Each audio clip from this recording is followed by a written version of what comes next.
So when I built my first car from scratch, which was called Mr. Fusion, I didn't really know anything about cars. When I designed the first bit of it, I was pretty confused about where to start.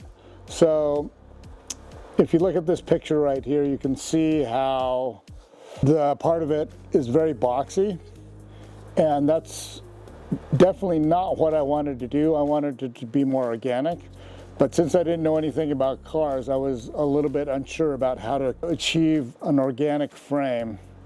And after I had designed the first little section of it, we made these things which I call the tusks, and the tusks end up supporting the ends of the wishbones. And we did double wishbone suspension with inboard shocks there, and you can see how all that stuff starts to curve, and then the wishbones are curvy and so on and so forth. Although it wasn't exactly what I wanted, it wasn't very far into the project before we figured out how to achieve the organic curviness that I was after. And when I began the second car, which is Valyrian Steel, I had a much stronger idea about how to achieve the organic look. I wanted to look like the car was a plant or a tree and everything grew out from it. So as you can see here in this CAD design, constructed these crescents and which would become trusses. And when we tied them all together later on, it ended up having an organic look to it. And the crescent, it's not a perfect crescent. It's sort of like a pitchfork, but you're missing the middle tine on the pitchfork. I haven't put that much thought into it about what to call this shape. A curved three-point star? I don't know.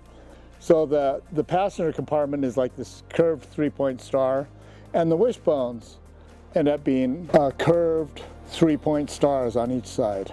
It's a bit fractal in a way, because you know how fractals, they start with a really small pattern and then they propagate and they form to make a bigger shape, and then the bigger shape, when you zoom out from it, it looks like a single one of the other shapes. And so it's got a slight elements of fractalness to it. When we ended up tying them together, that you end up with the organic look that I was trying to achieve. And although I ended up being happy once we put the bodywork on Mr. Fusion at the overall shape of it, I was even happier with Valyrian because we didn't have to put anything over it. It had the thing that I was after, where rather than building elements that are functional but are ugly and then you have to hide them, on this one they were functional and they were beautiful and we could just expose everything. And that's what I'm after with all these cars, is when something's beautiful and you expose it, it's just got this elegance to it.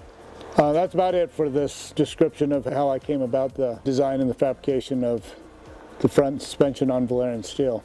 As always, no animals were harmed in the making of this video, although some humans may have received permanent brain damage. And always remember the #1 rule: do not chang it up. Thank you in advance for your cooperation.